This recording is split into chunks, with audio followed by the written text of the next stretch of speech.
Hola, ¿qué tal? Soy Cecilia Escalante. Bienvenido al primer episodio de este podcast llamado Miel y Limón. Quiero darte la bienvenida a este espacio que quiero que se convierta en tu lugar seguro, tu lugar favorito para escuchar, platicar, comentar sobre temas que nos va poniendo enfrente a la vida. No quiero decirte que lo tengo planificado todo y que te voy a llevar en un viaje maravilloso. Seré muy sincera. Esta aventura la comenzamos juntos.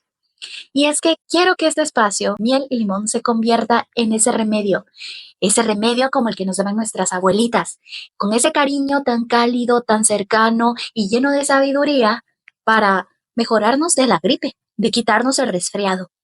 Así que para esos resfriados que más atacan el corazón que la garganta, es que ha surgido Miel y Limón. La verdad es que nos damos cuenta que a lo largo de nuestro recorrido hay muchos momentos bastante ácidos y difíciles de enfrentar. Tenemos que ser muy observadores para encontrar en medio de la tormenta momentos de paz, de tranquilidad y de dulzura.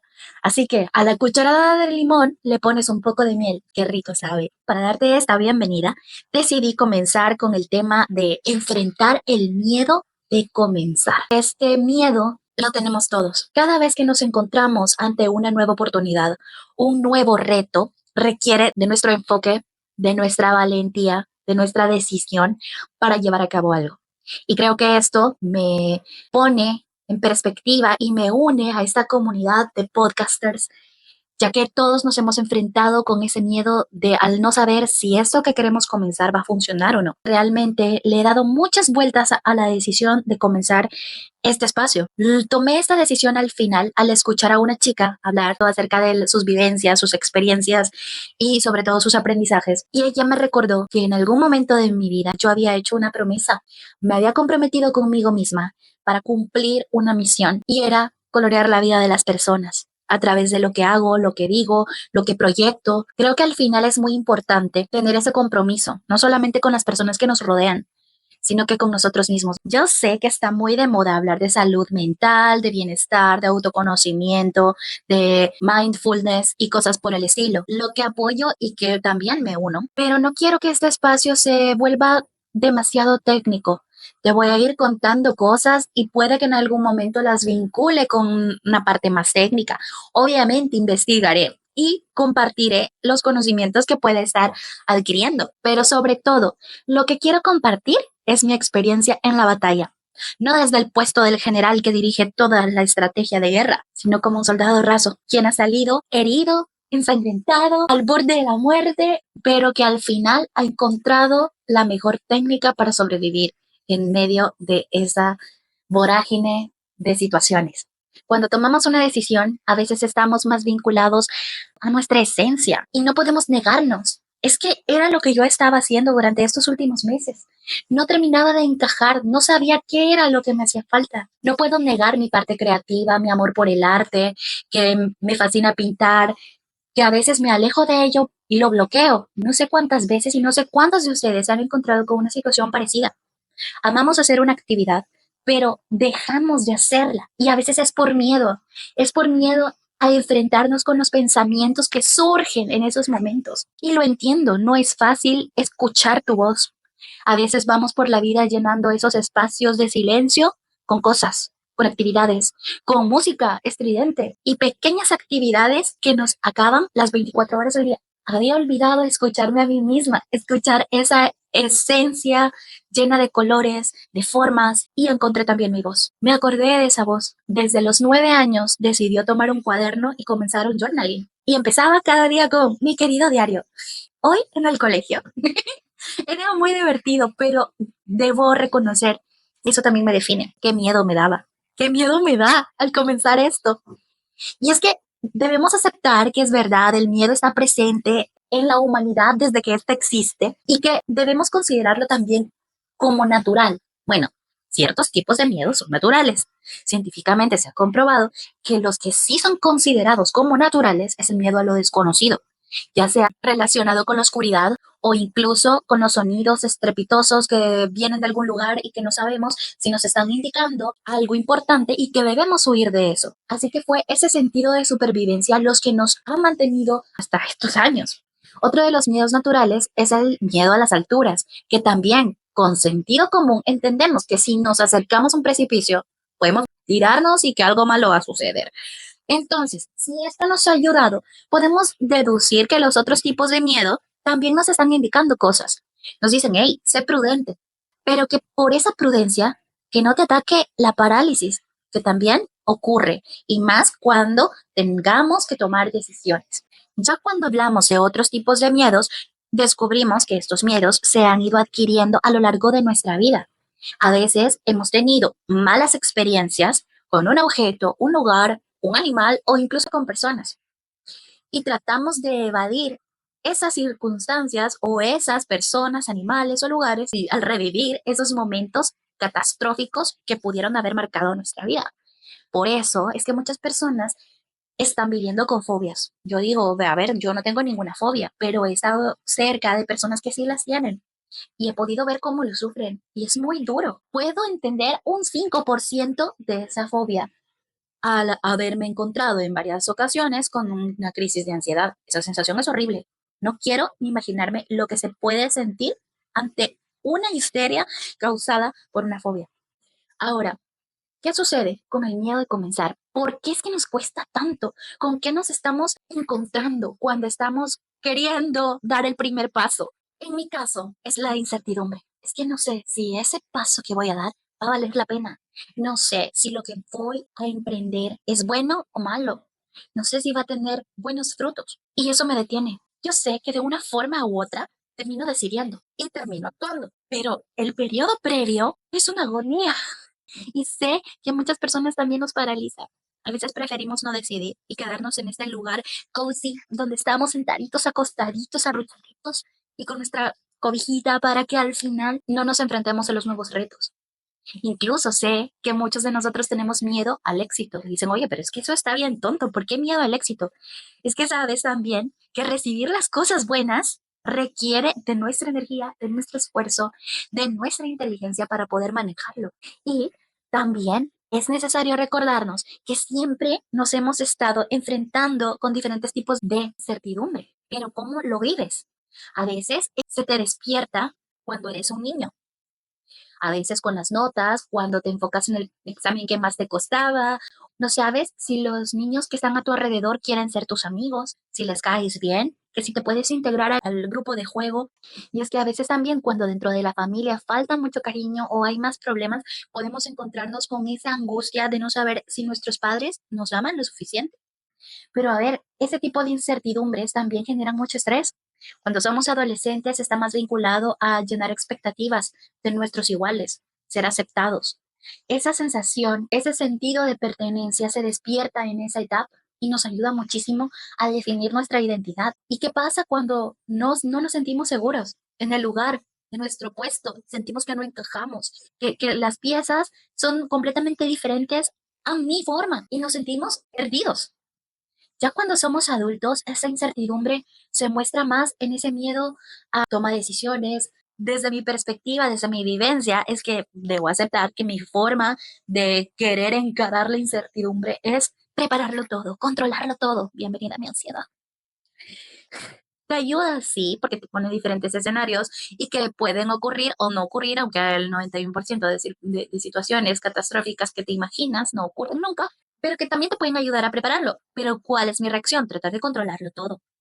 Tengo que recordármelo, Cecilia María, nadie puede controlarlo todo. Vamos paso a paso, día a día, un día a la vez. De eso se trata. También lo que nos puede ayudar a enfrentarnos con esa incertidumbre es nuestra seguridad, en nuestra valentía.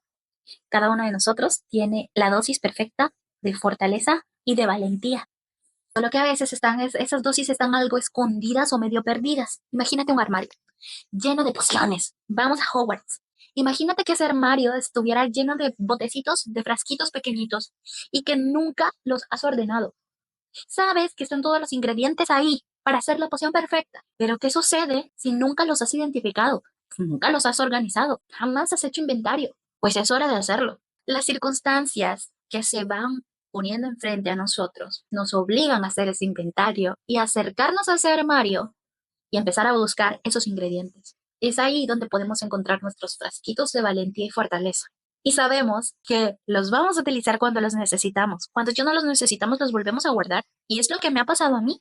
No sé por qué tenía tanto miedo o tantas dudas de comenzar algo nuevo, un proyecto que había quedado un poco en el olvido. Me daba tanto miedo reiniciarlo. Y sabía que era parte de mí, que no lo iba a negar. Tuve que irme a ese armario, buscar el frasquito de valentía y descubrí que una de las últimas veces que lo había utilizado había sido hace 2 años y medio, al cambiar de casa, de país, empezar una nueva vida. Lo había utilizado antes para superar duelos muy duros, la pérdida de mis padres, y antes también lo había utilizado para sobrevivir tras un accidente cerebrovascular. Tenía 16 años. Y esa niña de 16 años había tenido más valor de lo que yo había tenido en estos últimos meses. Tuve que recordarme ese ingrediente. Tenía que recordarme esa versión mía con mucho valor. ¿Qué fue lo que ocurrió? Y es lo que quiero contar brevemente para que podamos encontrar también dentro de nosotros este frasquito de valentía. Te dije que había comenzado a hacer journaling a los 9 años. Me encantaba escribir, me encantaba leer, me encanta leer y a veces no encuentro el tiempo suficiente para hacerlo. Y de hecho, siempre me consideraban muy nerd. Era la inteligente del grupo, de la clase, la que se sacaba solo dieces, la que estaba en el primer lugar siempre, la que se metía en concursos de poesía y de cuentos y se sacaba algún puesto. Era maravilloso y a mí me encantaba esa atención de ser la mejor. Este es un tema que podemos desarrollar aparte de esto de las escalas que nos impone la sociedad, pero yo era la mejor, me encantaba hacerlo. Trataba de no mostrarlo, proyectarlo de una forma así como, nada, sí, es que yo lo sé todo. No, sino es como, a ver, yo sí sé, pero te ayudo, ven. Me encantaba explicarle a las demás personas cómo se hacía. Pues cuando tenía 16 años, bajo un poco de estrés y presión, una malformación de nacimiento que tenía en mi cerebro y que no lo sabíamos, reventó. Tuve una hemorragia interna en mi cerebro y en la parte izquierda se inundó. Y para los que tienen un poco de conocimiento del funcionamiento cerebral, sabrán que del lado izquierdo están todas las conexiones que nos ayudan con la expresión, todo lo relacionado con la comunicación. Pues esa parte se afectó. No tuve ningún tipo de pérdida de movimiento, mis miembros superiores e inferiores funcionaban, yo podía hacer todo normal, pero no podía entender nada de lo que me decían, no podía hablar, no podía darme a entender. Cuando veía las letras, para mí eran jeroglíficos, no sabía qué era lo que decían y por lo tanto no podía escribir. No podía ni siquiera generar un pensamiento lógico, coordinado y sencillo. Tenemos ese pensamiento de planificación de qué vamos a hacer dentro de 24 horas, o qué vamos a hacer mañana en la mañana, o qué vamos a hacer dentro de 3 horas. Tipo, tendré tiempo esta tarde para ir a hacer la compra, puedo ir ahora y después me voy a visitar a no sé quién, paso al banco y ya regreso. Pues no podía hacer eso. Mi mente estaba en blanco. Fue muy duro, fue tan frustrante, fue un susto tan horrible para toda mi familia. Estuve en el hospital poco tiempo, me hicieron miles de exámenes, encefalogramas, muchas radiografías, tomografías, de todo. Mis venas y mis bracitos tuvieron que aguantar muchísimas agujas, cosa que detesto. Al principio no tenía miedo, pero resulta que la única manera de enfrentarme a esta situación era haciendo una intervención quirúrgica a través de cateterismo. Y la verdad que fue una prueba muy dura. Tenía que regresar al colegio, tener una vida normal, decía el médico, mi neurólogo, que era lo más adecuado para evitar un trauma y que esto se convirtiera en otro problema a futuro. Pero no podía entender nada, no sabía qué era lo que me estaban diciendo mis amigos, no me podía comunicar. Creo que también era una tarea muy dura para mis amigas, les costaba mucho, fue sufrimiento también para ellas. La niña de 10 de toda la vida, la de primer lugar, no podía leer. Eso fue frustrante, fue aceptar que no podía hacerlo, que no podía escribir, que no entendía lo que decían los libros.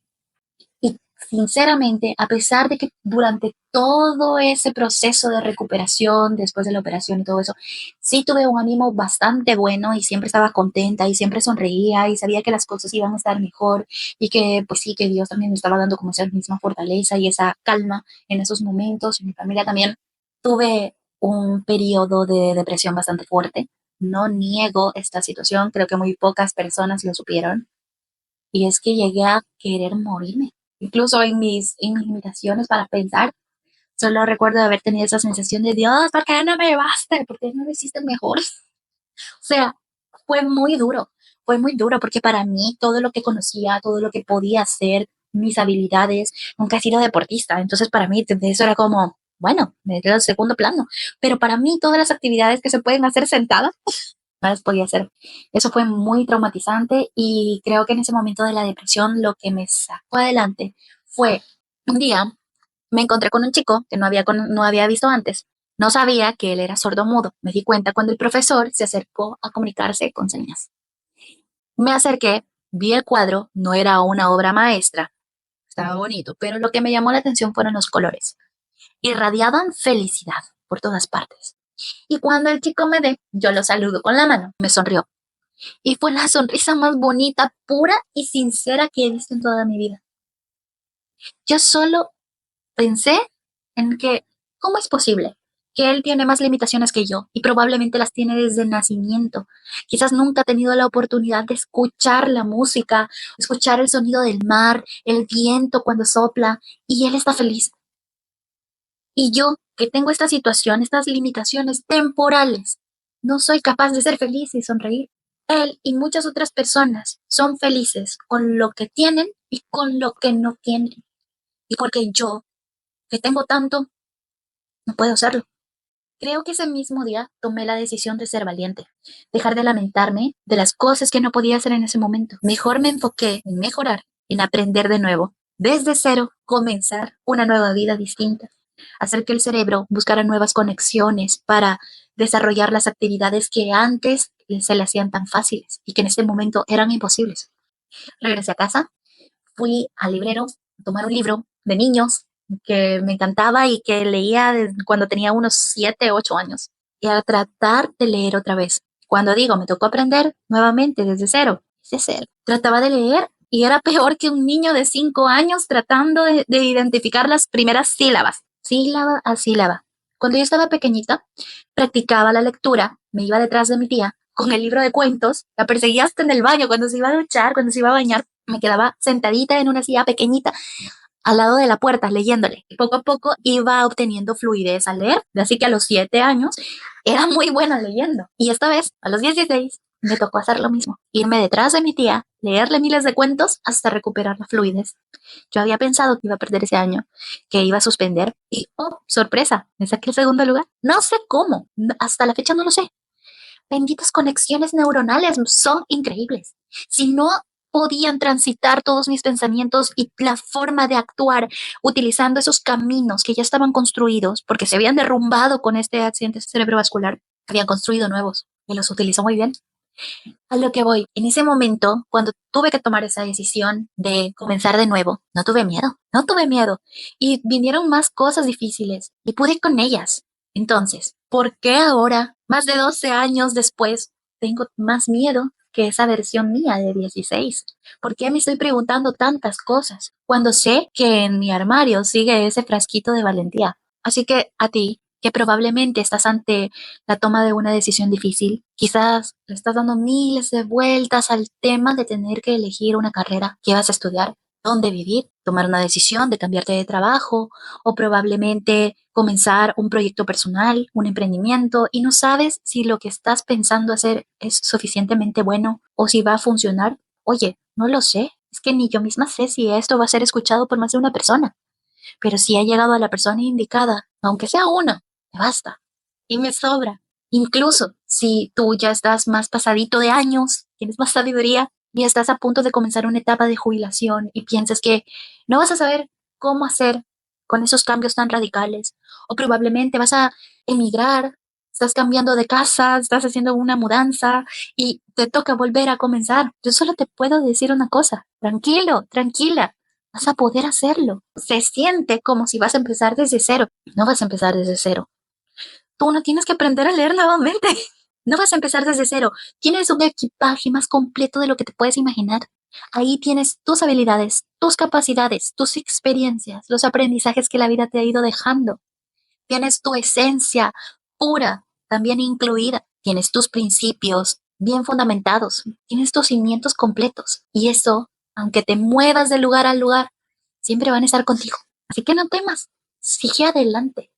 Tener miedo es normal, pero lo extraordinario está en tus manos y es continuar. Así que espero que estas palabras te motiven, te den un poquito de luz y de dirección y que quieras estar ya del otro lado, que las mismas experiencias te hayan dicho si esto fue una buena idea o no fue una buena idea. Lo mejor es intentarlo, no quedarse paralizado preguntándose siempre si hubiera sido algo bueno o no hubiera sido algo bueno.